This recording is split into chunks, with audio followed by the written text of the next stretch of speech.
I'm Sari. And I'm Haley. And this is Seamwork Radio. Welcome back to Seamwork Radio, where we share practical ideas for building a creative process so you can sew with intention and joy. And Haley's out on maternity leave with her new baby, so I have a special guest today. We have Robin, our professional pattern maker here, who's been pattern making with us at Seamwork for more than 7 years. Prior to that, Robin worked in the ready-to-wear apparel industry as a pattern maker with companies like Patagonia, UGG, and Hanna Anderson. And today, she's here to bust 5 common fitting myths. This is going to be a juicy episode, huh, Robin? Absolutely. By the way, if you missed the last episode, Robin walked us through the entire process of making a Seamwork pattern. So be sure to go back and find that one if you haven't listened to it already. All right, let's get into the myths. So I'm going to read the myths, and then, Robin, you're going to bust them, okay? Bust them wide open. All right, so the first myth is that having your own sloper means that you won't have to ever make a muslin. Busting it. So this is not true. A sloper it's good for learning basic pattern drafting and understanding how the fabric goes from 2D flat to around a 3D body. However, a sloper is very specific to that body. It's very close fitting. As soon as you start adding ease and cutting in style lines, moving the shoulder, adding details, you change everything about the sloper that made it fit the body so perfectly. Mm-hmm. The balance can get altered, and that's how it sits on you front to back. You could develop wrinkles somewhere because the pieces aren't fitting together right. Or maybe you went from the sloper to a princess seam and you didn't rotate the dart enough. Mm-hmm. So while it's really good for understanding the concepts and the principles, as soon as you change the design, you lose all the information that you had with the sloper and have to redo all that. Yeah. I think a lot of people think that if they have a sloper that's fitted to their body, that's the end of fitting. And they can just either compare patterns to that sloper or make changes to the sloper. But sounds like what you're saying is you will still need to go through all of that fitting process. Absolutely. You still need to go through the toiling. Things about the sloper will still change. For instance, crotch depth on the sloper, because it's very fitted to your body, is going to be very close. But if you are creating, say, a wide leg pant from that, things have to change. You need to add more ease in the thigh, and maybe you're adding a waistband. So all of these things change, and you still have to go through the process of testing it and creating a new toile. Otherwise, we would be able to just knock out patterns because we could just start there and have it in one go. But no, we average 3 prototypes. Sometimes it goes more, sometimes less, more rarely, but it's still work. Yeah, because you're adding in all these variables. Right. When you're adding all those details to it or changing the ease or whatever you're doing to it. Yeah, I'd love it if we could get that all right on the first try, but all these different things converging at once, you have no more constants. Mm-hmm. So then when is a sloper helpful for somebody? It's good for understanding the pattern making concepts. It's like a good exercise to go through. It might be good for knowing your shoulder slope and comparing that to patterns, although that can change as well based on the design. It could be good for knowing your torso height or your sleeve length, leg length. It is also very similar. I know a lot of people use sloper and block interchangeably, but they really aren't. The sloper is that thing that's very fitted to your body. A block is used more like something like a t-shirt. A company creates a lot of t-shirts and they want to make sure they're not exactly the same, but very close to the same every time. Maybe the width is always the same or they always want the armhole depth to be the same. So they would use that. A block. So a sloper, you could create, say, a block from that if you're going to do a lot of the same kind of thing. Mm-hmm. So block is more like a specific style that you want to do over and over again. Do variations. This is the word I'm looking for. Variations on that variations style. Up. Sometimes they have some style lines cut in, but most of the main things are going to stay the same. And so it's easy to move from one to the next. So if you were somebody that wanted to make a lot of pants mm-hmm. and you created a pair of pants from your sloper, mm-hmm. that could become your block where you could add leg width to it or decrease leg width, but you know that, say, the crotch depth is exactly where you want it. Yeah. Very interesting. All right, let's bust myth number 2. This is one that I've seen, which is that the block for indie pattern company is always based on the owner's body or some person who works there's body. Yes, I've heard that a lot too. And while that may be true for some small companies, one-person companies, it's never been true for Colette or Seamwork, as you know. Yeah. We've used live models since the beginning. Some companies do use dress forms and just dress forms, but in general, there's usually a fit model because you just can't get all the information that you need if you're fitting it on yourself or if you're fitting it on a form. You need to get some distance between you and that so that you can see what's going on and you can manipulate the fabric. And I'm sure everybody knows when you make your own toiles, sometimes it's hard to look behind you and see what's going on and know exactly what to pinch. Yeah. That would be very difficult to do. For me personally, in this company, it wouldn't really make a lot of sense. I have scoliosis. That's not something that I want to impose on everybody else. If I were making patterns only for people who had scoliosis, maybe, but they would work great for me because I do too. But there's definitely quirks to my body that do not match any kind of average, and I think that's true for most people. But we still want to get as close to the average as we can. Yeah. We're looking, and since you spoke up about average, that's actually almost its own myth too, is that we draft for the average person. Yeah. There is no average person. That's true. Yeah. We try to draft for the middle of our size range on both size ranges and then grade up and down from there. So if a person's body doesn't match that, there is absolutely nothing wrong with that because there is no average. Yeah. I think that's something that's a little bit hard to get your head around sometimes, is that just because maybe statistically this is in the middle, that doesn't mean that there's any one person who's going to be exactly like that, right? Exactly. Yes. We're going from the 0, 0 to the 18. So we're just looking for the middle of that range so that when we grade out, lines don't get wonky. It stays true to what we're wanting it to do on the base size. Yeah. Great one. All right. So myth number 3 is that if a person has to make adjustments, then there must be a drafting error. There must be something wrong with the pattern. Great. This is a really good one. So unless a person's body is exactly the same as the model that we're fitting on, they will have to make adjustments. Yeah. And it is extremely unlikely. I have seen it a couple times where people say, "Oh, I don't have to do anything." And that's fantastic. I'd like to use them as a fit model. But for most of us, we have to make changes. We have to make height changes in the 4 zones of height, not just chopping it off the bottom. There need to be height changes in all those different areas on your body. There are width changes. Rarely does anyone fall exactly in a size. Our shoulders are often different, our arm lengths, our biceps.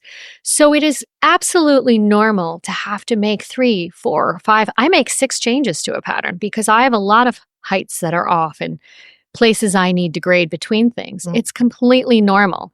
Yeah.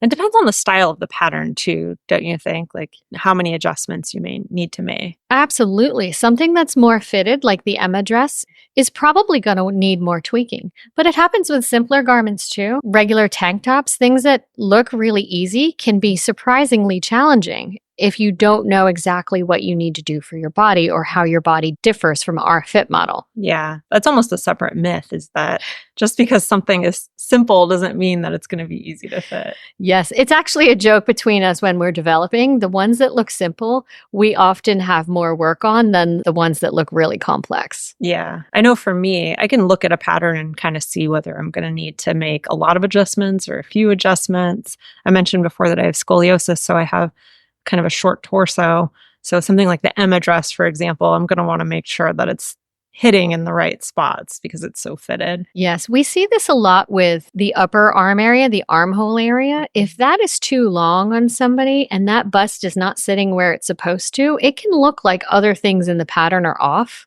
So it's really important to address all the different areas to get things in the right place. Mm-hmm. And sometimes that takes a few adjustments. Yeah, that's a simple adjustment people can do, is that length adjustment to make sure that everything is hitting right where you need it to hit. Absolutely. And sometimes that's the most important ones. Yeah. Because you can't see what's going on circumference-wise if the circumference is in the wrong spot on your body. That's true. Yeah.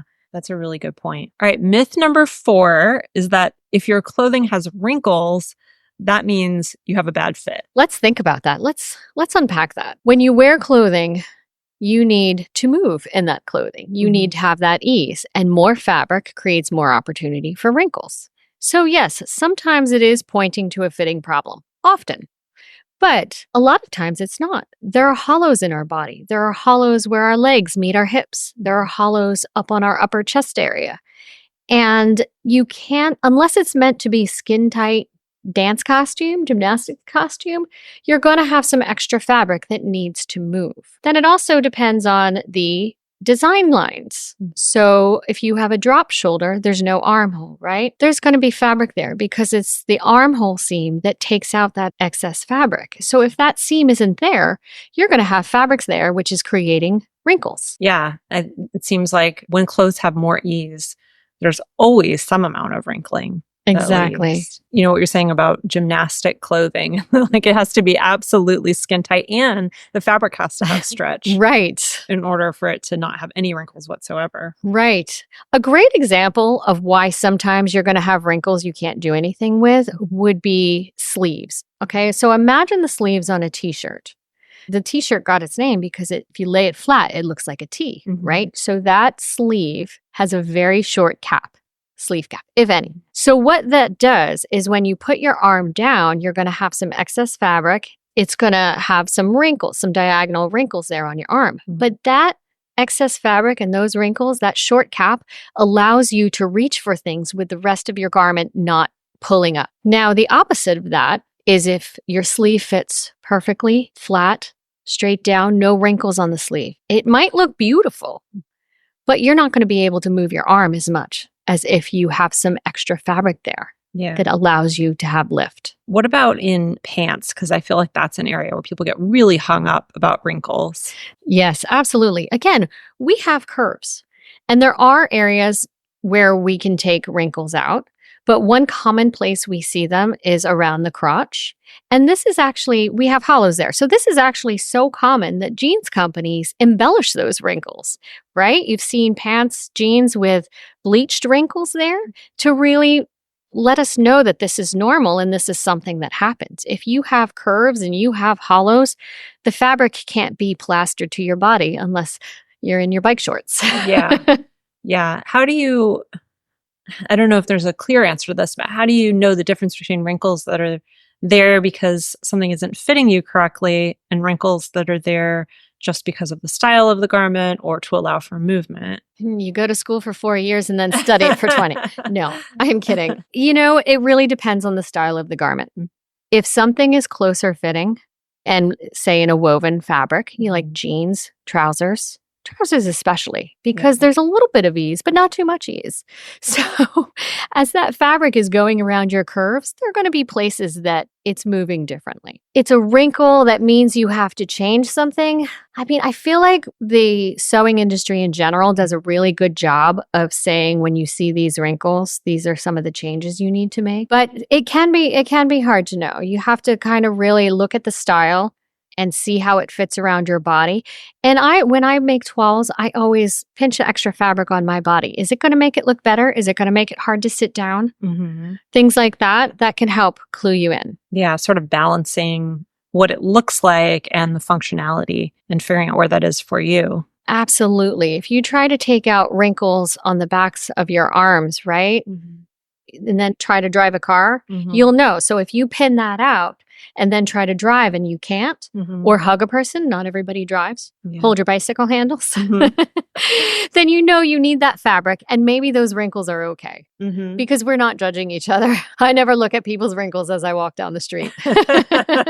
Okay, and myth number 5, if the base pattern is drafted for, let's say, a sewing C cup, that means that it'll be a C cup in all the other sizes too. Yes. So this is a very prevalent myth in the industry. Mm-hmm. And I'm not sure where the idea of sewing cup came from, but it is ubiquitous across the industry that the difference between your full bust and your high bust is your sewing cup size. Mm-hmm.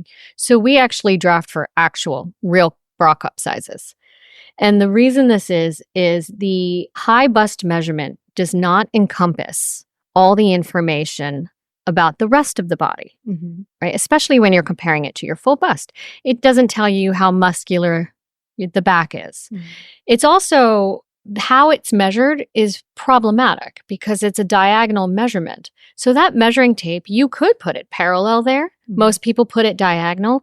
So you could measure it in two different places and get two different measurements. Mm-hmm. They wouldn't be too far off, but they would be slightly different. By a diagonal, you mean that it could be lower in the back and higher in the front. Exactly. So how do you do that and be completely accurate? Mm-hmm. It's even hard sometimes to get that parallel measurement, especially when you're doing your measurements yourself. But that's not even the most problematic thing about sewing cup size. The circumference of the body, full bust, mm-hmm. grows at a greater rate than your shoulders.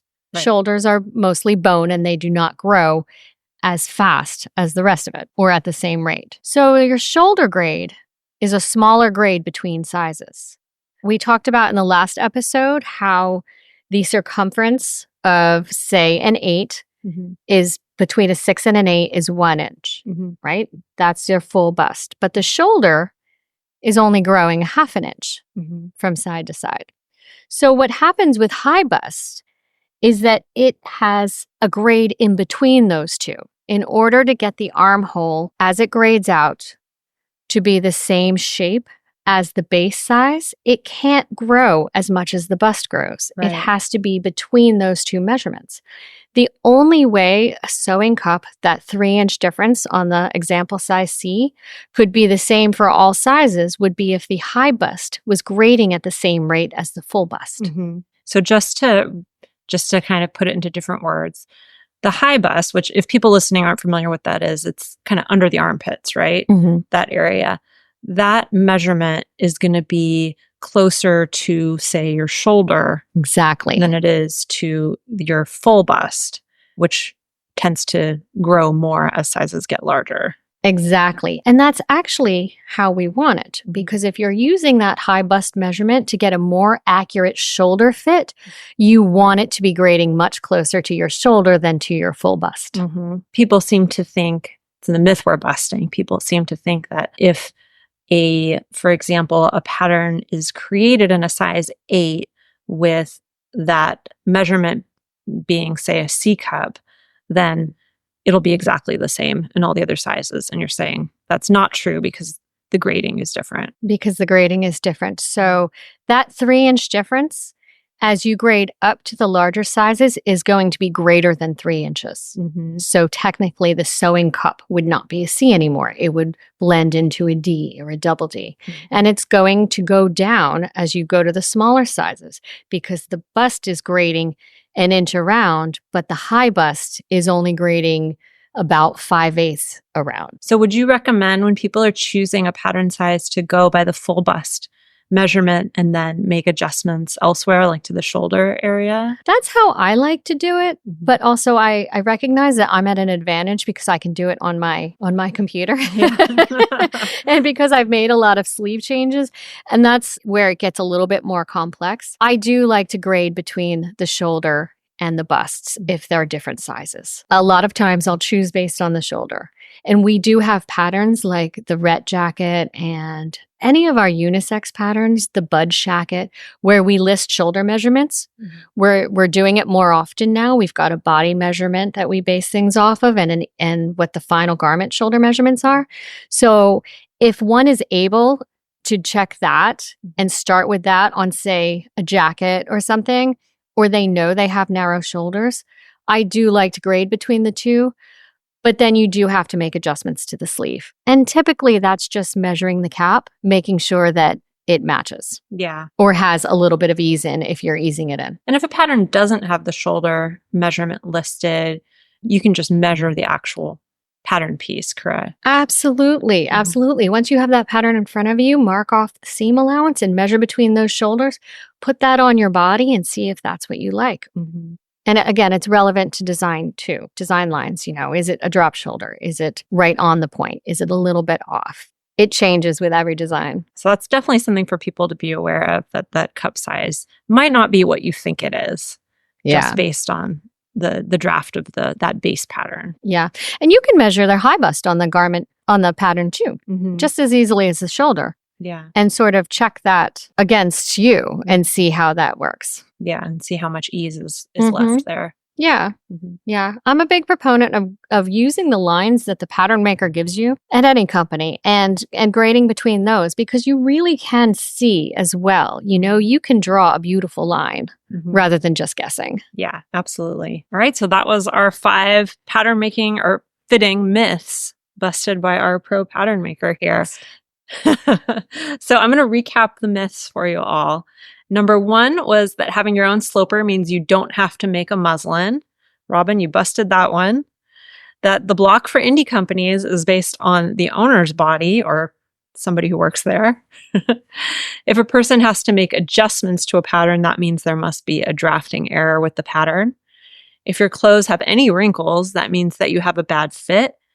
And if the base pattern is drafted for a sewing C cup, it'll be a C cup in all sizes. So those are the myths that we busted today. And I just want to give a quick shout out to Robin for joining us today. I am so happy that you were able to come here and share your expertise with our community. My pleasure. Thanks for having me. This was so much fun. If you've heard any other fitting rumors that you'd like us to bust, then comment and let us know. Maybe we can make another one. And if you want to practice getting a good fit on patterns, be sure to check out Seamwork. When you join, you get access to our entire catalog of over 200 modern sewing patterns, from quick and easy tops to wear anywhere dresses to tailored blazers and pants. We help you to design and craft your own wardrobe. Membership also gets you access to Design Your Wardrobe, our popular course that walks you through a process for laying out a seasonal wardrobe that you can sew. Plus, membership includes our library of dozens of sew-along classes, and best of all, access to our private sewing community, including tens of thousands of members, where you can post projects, ask questions, and even find sewing friends near you. I hang out there all the time along with Haley and the rest of the team here at Seamwork, and I'd love for you to join me. YouTube subscribers get half off a Seamwork membership, making it an incredibly good deal. To sign up, just click the button on screen or the link in the description below to claim your offer. I hope you loved this video, and I'm looking forward to seeing you in the next one. Seamwork Radio is brought to you by the team at Seamwork. Seamwork's an online community that supports you in creating a wardrobe that feels right for you. When you join us at Seamwork, you become part of our private community of makers, and you also get access to monthly sew-along classes, a library of over 200 sewing patterns, and tons of great resources to help guide you through the sewing adventure that you choose. Podcast listeners can get half off a Seamwork Unlimited membership, which means you can download as many of those 200 plus patterns as you want at any time, and our community will be there to guide and support you. If you'd like to join us for half off, just visit seamwork.com/go/podcast50. You can also find us on Instagram at Seamwork, or visit our YouTube channel, which is called Seamwork Video. We love hearing from you, so let us know if there's a topic or a personal story that you'd like us to cover. Thanks for listening to Seamwork Radio.